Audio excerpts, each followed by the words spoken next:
Hello दोस्तों, knowledge everywhere में आप सभी का स्वागत है। आज हम लोग बात करने आए हैं कि एसएससी एमटीएस 2021 की कंप्लीट तैयारी हमें कैसे करनी है, क्योंकि आपने देख चुका है कि एसएससी एमटीएस 2020 का रिजल्ट आया है। कट ऑफ काफी हाई गई है, 93 नंबर गया है, सबसे हाईएस्ट कट ऑफ बिहार का। तो हमें अगर इस लेवल तक तैयारी करनी है तो हमें कैसे तैयारी करनी पड़ेगी। डरने की कोई बात नहीं है, बहुत कठिन नहीं होता है इस तरह से तैयारी करना। आपको करना क्या क्या है, आपको कुछ करना नहीं है, सीधे सीधे जितने मैं स्टेप बता रहा हूं उस हिसाब से आप तैयारी करिए। तो चलिए आज की वीडियो शुरू करते हैं।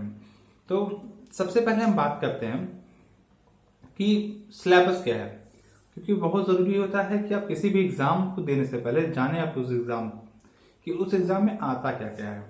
तो सबसे पहले देखिए, अगर आप शुरुआत कर रहे हो तो मैं आपको सजेस्ट करूंगा कि एक मॉक दे लें। सबसे पहले प्रीवियस ईयर का कोई एक मॉक दें और उस मॉक को देके आप ये एनालाइज करें कि आप स्टैंड कहाँ करते हैं। आप 20 पे हैं, 30 पे हैं, 40 पे हैं, 50 पे हैं, आप कहाँ स्टैंड करते हैं।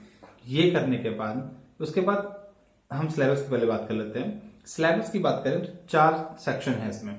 पहला सेक्शन आपका आता है मैथ्स, दूसरा रीजनिंग, तीसरा इंग्लिश है और चौथा जीएस है। अगर हम एग्जाम की बात करें तो एग्जाम में सबसे पहले आता है आपका रीजनिंग, उसके बाद सेक्शन आ गया आपका जीएस का, उसके बाद आता है मैथ्स का, फिर इंग्लिश का। तो इस हिसाब से बात करते हैं। तो सबसे पहले हम मैथ्स की बात करते हैं, क्योंकि मैथ्स और रीजनिंग ये 2 सेक्शन ऐसे हैं जिसे अगर आप प्रैक्टिस कर ले बढ़िया से तो आप ये तो कह सकते हैं कि इसमें है जितना भी आएगा हम कर ले जाएंगे। रीजनिंग बहुत कठिन नहीं होती है, बैंक वाले अगर जो होते हैं उनको पता मतलब उनके रीजनिंग से काफी आसान रीजनिंग आती है। और मैथ्स थोड़ा सा ये हार्ड होता है। जीएस और इंग्लिश का भी मैं आपको बताता हूँ। तो पहले स्टार्ट करते हैं मैथ्स की। मैथ्स की बात करें तो अगर आप लोग अभी कुछ नहीं पढ़े हो, आप स्टार्ट कर रहे हो और अगर आप चाहो तो यूट्यूब से पढ़ सकते हो, लेकिन यूट्यूब से पढ़ने से पहले मैं आपको रिकमेंड करूंगा आप ये किताब ले लें। ये किताब इसलिए ले लें क्योंकि देखिए, आप यूट्यूब से पढ़ तो लेंगे लेकिन पहली बात तो आपको सिलेबस पता नहीं होगा कि आपको पढ़ना क्या क्या है। इसमें क्या है कि पूरा पूरा सिलेबस शुरू में दे रखा है। यहाँ पे पूरा पूरा सिलेबस दे रखा है। एक मिनट में आपको दिखाता हूँ।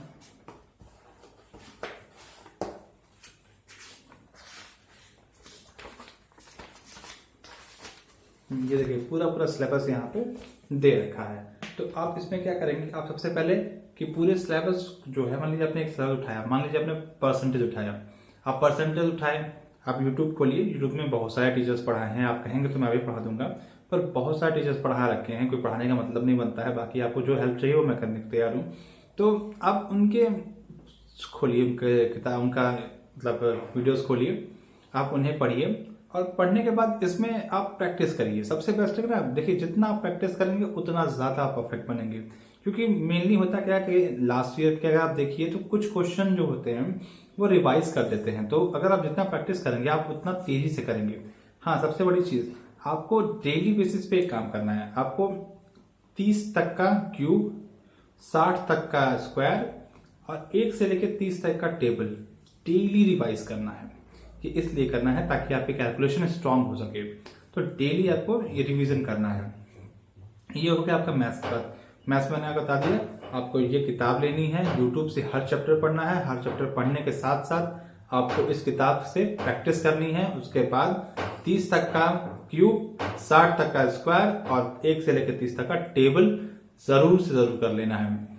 ये आपका हो गया पहली बात। दूसरी होगी रीजनिंग। रीजनिंग में कुछ नहीं, आप चैप्टर देखिए या तो आप जब मॉक देना शुरू करेंगे ना तो आपका हर मॉक के साथ साथ रीजनिंग की प्रैक्टिस होती जाएगी। तो रीजनिंग बहुत कठिन नहीं आती है, इजी वे में ही आती है। तो अगर आप चाहें तो सिलेबस में आपको बता दूंगा, उस सिलेबस से आप धीरे धीरे के कर सकते हो। और अगर नहीं कर सकते तो अगर आपने पेपर दे रखा है, आप जो पहला पेपर दोगे उससे आपको समझ में आ जाएगा कि रीजनिंग आपको करनी है कि आपको प्रैक्टिस से हो जाएगा। आप पहला एक पेपर दे के देखो, कोई भी प्रीवियस ईयर दीजिएगा, कोई मतलब नॉर्मल मॉक मत दीजिएगा, प्रीवियस ईयर कोई भी पेपर दीजिए, उसको देते ही आपको समझ में आ जाएगा कि आपको क्या करना है। ठीक, ये बात हो गई रीजनिंग की। इंग्लिश की बात करते हैं। तो देखिए, इंग्लिश में सबसे पहले आप ये ले लीजिए। ये एक आती है केडी पब्लिकेशन की है, नीतू सिंह मैम की किताब है। ये किताब इसलिए बोल रहा हूँ क्योंकि इसमें इंग्लिश और हिंदी दोनों लैंग्वेज में दिया जाता है। ग्रामर सेक्शन और वोकैब सेक्शन आप चाहे इससे कर लें, वोकैब इससे ना भी करें तो अगर देखिए ये चीजें क्या है, ये किताब सिर्फ आपके प्रैक्टिस के लिए है। इस किताब से आप सिर्फ प्रैक्टिस करिए, सॉरी इस किताब से सिर्फ आप पढ़िए।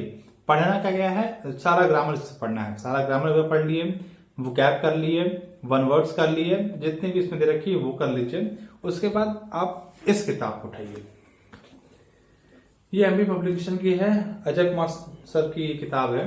ये किताब में क्या है कि प्रीवियस ईयर जितने भी एसएससी के आ चुके हैं पेपर, ये आपका एमटीएस, सीएचएसएल और सीजीएल तीनों के लिए सफिशियंट है। इसको आप कर लेंगे तो आपको इंग्लिश के लिए कहीं भी जाने की जरूरत नहीं है। तो ये कर लीजिए, इतना आपके लिए काफी होगा। ये अगर आप नहीं खरीदना चाहते हैं तो एक किताब और है, ये किरण पब्लिकेशन की ही आती है। ये मेरी पुरानी किताब है तो नई भी आती होगी।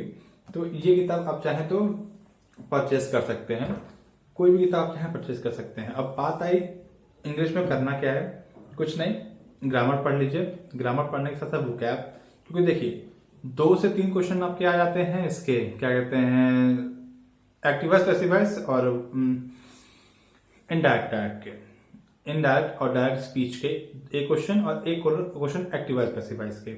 2 क्वेश्चन या 3 क्वेश्चन, 2 क्वेश्चन मेनली आपके सिनोनिम्स के आते हैं, 2 क्वेश्चन आपके वन वर्ड से आ जाते हैं, एक क्वेश्चन आपका इडियम से आ जाता है, एक आपका 5 क्वेश्चन आपके उससे आ जाते हैं क्लोज टेस्ट या फिर वो कह सकते हैं आरसी से, रीडिंग कम्प्रिहेंशन से, और बाकी आपके ग्रामर से आते हैं। तो आपको बस प्रैक्टिस करनी है इसके लिए। इंग्लिश के लिए बहुत कठिन नहीं होता है इंग्लिश। अगर आप इंग्लिश को देखेंगे तो 10th लेवल तक की इंग्लिश आती है, बहुत कठिन इंग्लिश नहीं आती है। अगर आप इतना भी कर लेते हैं इंग्लिश के लिए तो भी नौकरी पक्की, इतना बहुत ज्यादा नहीं है। तो ये हो गए आपके 3 चीज। एक हो गई आपकी मैथ्स, मैथ्स में मैंने आपको बताया किरण पब्लिकेशन ले लीजिए। किरण पब्लिकेशन के साथ साथ आप हर चैप्टर को यूट्यूब पे पढ़िए। यूट्यूब पे पढ़ने के बाद आप उसे प्रैक्टिस करिए, डेली प्रैक्टिस करिए। उसके साथ साथ आपको 30 तक की स्क्वायर, 30 तक का क्यूब, 60 तक का स्क्वायर, 1 से 30 तक की टेबल याद होनी चाहिए। अब लास्ट पार्ट आपका आता है जीएस का। देखिए जीएस में एक किरण पब्लिकेशन की जीएस की किताब आती है प्रीवियस ईयर की, वो लेना चाहें ले लीजिए, अच्छी किताब है, कोई दिक्कत नहीं है, उससे आप भी पढ़ सकते हैं। उसके अलावा करंट अफेयर, 6 महीने का करंट अफेयर या 1 साल का कर लीजिए, 1 साल का करंट अफेयर कर लीजिए, 1 साल का करंट अफेयर कर लीजिए, बहुत सफिशियंट है, 10 क्वेश्चन तक आ जाते हैं। और जीएस में आपको सिर्फ इतना ही कर लेना है कि 10 से 25, देखिए 30 नंबर और उतना पाने के लिए बहुत मेहनत करनी पड़ेगी, उतना आपको करने की जरूरत नहीं है। अगर आप देखिए, अगर आप 3 में भी आप 24 नंबर ले आते हैं तो भी आप 75 पार कर लेंगे। तो इतना तो आप कर लीजिए। जीएस में देखिए, जीएस अगर आप पढ़ना है, अगर आप वो मैंने जो बताया एसएससी की प्रीवियस की किताब वो पढ़ लीजिए और करंट अफेयर पढ़ लीजिए। 25 नंबर, 25 में से लगभग आप 12-13 नंबर आप पा जाएंगे। और ये अच्छा है, अच्छा मतलब कह सकते हैं कि अच्छा नंबर है 12-13 नंबर पाना 25 में से, क्योंकि जीएस में कोई पूरा नहीं कर पाता है। देखिए मैं कैप्टन, मतलब मैं खुद एग्जाम देता हूँ तो मुझे पता है कि जो कहते हैं लोग कि मैं 25 में 25 पा के दिखाई, ये कर दिखाइए, कुछ नहीं, उसके पीछे भागने की जरूरत नहीं है। अगर आपको नौकरी पानी, सिर्फ नौकरी पानी, टॉप नहीं करना, सिर्फ नौकरी पानी है, उसके पीछे भागने की जरूरत नहीं है। आपको सिर्फ सॉलिड नंबर आप लीजिए, ये 3 चीजें आप एकदम प्रिपेयर करिए। उसके साथ साथ आप करंट अफेयर कर लीजिए। करंट अफेयर में जितने, जैसे मान लीजिए अपने करंट अफेयर में पढ़ रहे हैं आप, तो उसमें आप बात कर रहे हैं उसकी मेघालय की, तो मेघालय के बारे में पढ़ लीजिए कि मेघालय में कौन कौन से नेशनल पार्क है, उसकी राजधानी क्या है, उसका सीएम कौन है, उसके ये गवर्नर कौन है, ये सब अगर आप पढ़ लीजिए तो आपके साथ साथ स्टैटिक भी तैयार होगा। और इतना ही कर लीजिए, वो किताब और करंट अफेयर जीएस के लिए बहुत है। अगर आप इतनी मेहनत कर लेते हैं तो जीएस में आप, अगर आप ये पूरा स्टैटिक और करंट अफेयर और वो किताब भी कर लेते हैं किरण पब्लिकेशन की, तो मैं कहता हूँ आप 20 नंबर तक आप पा सकते हैं, क्योंकि इससे ज्यादा कभी कुछ नहीं पूछता है। और 5 क्वेश्चन तो हमेशा ऐसे रहेंगे जो कठिन रहेंगे। अगर आप इंग्लिश में जितना मैंने बताया वो कर लीजिए तो गारंटी 25/25 है। इस हिसाब से पेपर आता है कि अगर आप ये नीतू मैम की ग्रामर की किताब और आकाश सर की, अजय सर की जो मैंने बताई एमबी पब्लिकेशन की, उस किताब को कर लीजिए तो 25 में 25 डन है। मैथ्स के लिए जितना बताया मैंने, देखिए इस साल का जो मैथ्स का पेपर आया था वो काफी कठिन आया था, मतलब सीजीएल से हार्ड आया था। मैं बता रहा हूँ, सीजीएल से हार्ड आया था, तो उसका मैं कुछ नहीं कह सकता। पर ये है कि इतना आप कर लीजिए तो 25 में से आप 20 से 23-24 नंबर तक आप पा जाएंगे। हाँ, अगर आप भाई जितना, अगर मैं बता रहा हूँ कि आपने टेबल पढ़ लिया और स्क्वायर पढ़ लिया, क्यूब पढ़ लिया, तो आपका कैलकुलेशन ऑटोमेटिकली बहुत स्ट्रांग हो जाएगी, तो उसमें कोई दिक्कत नहीं है। और रीजनिंग जो है वो आप प्रैक्टिस करते रहिए, हर मॉक के साथ साथ आपको रीजनिंग प्रैक्टिस हो जाएगी। जो सेक्शन आपको फंसेगा वो सेक्शन आप यूट्यूब पे देख लीजिए, बाकी सेम पैटर्न हमेशा आता है, तो रीजनिंग के लिए परेशान होने की जरूरत नहीं है। तो ठीक है, आज के लिए इतना ही।